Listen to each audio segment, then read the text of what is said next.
जळगावच्या 40 गावात हिंदू मुस्लिम एकतेचं प्रतीक असलेली हजरत पीर मुसा कादरी बाबांची मिरवणूक संपन्न। मिरवणुकीमध्ये तलवार पकडण्याचा मान मोहित देशमुखांना मिळाला। मिरवणुकीमध्ये हजारो भाविकांची उपस्थिती।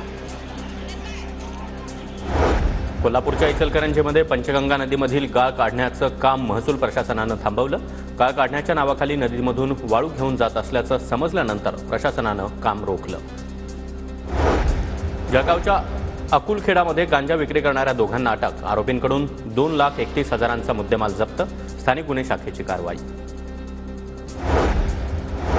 कोरेगाव नगर परिषदेनं मुख्य रस्त्यावरील 30 अतिक्रमणं हटवली। पोलीस बंदोबस्तामध्ये अतिक्रमणांवर कारवाई। वाहतूक कोंडीमुळे पोलीस ॲक्शन मोडवर। सिंधुदुर्ग दोडामार्ग तिलारी राज्यमार्गावर कुडासे तिठामध्ये डंपरखाली येऊन दुचाकीस्वाराचा मृत्यू। खडी वाहतूक करणाऱ्या डंपरच्या मागच्या चाकाखाली प्रसाद कांबळे यांचा मृत्यू। पोलिसांनी पंचनामा न केल्यानं ग्रामस्थ आक्रमक। जळगाव शहरातील सांडपाणी कुठलीही प्रक्रिया न करता थेट गिरणा नदी पात्रात। गिरणा नदी फेसाळली। नदीची पवित्रता आणि सौंदर्य धोक्यात। सोलापूरच्या माढा तालुक्यातील लोंडेवाडीच्या शेततळ्यामध्ये विषारी औषध टाकल्यानं माशांचा मृत्यू। शेतकऱ्याचं 3 लाख रुपयांचं नुकसान झाल्याची माहिती। पंचनामा करून मदतीची शेतकऱ्याची मागणी।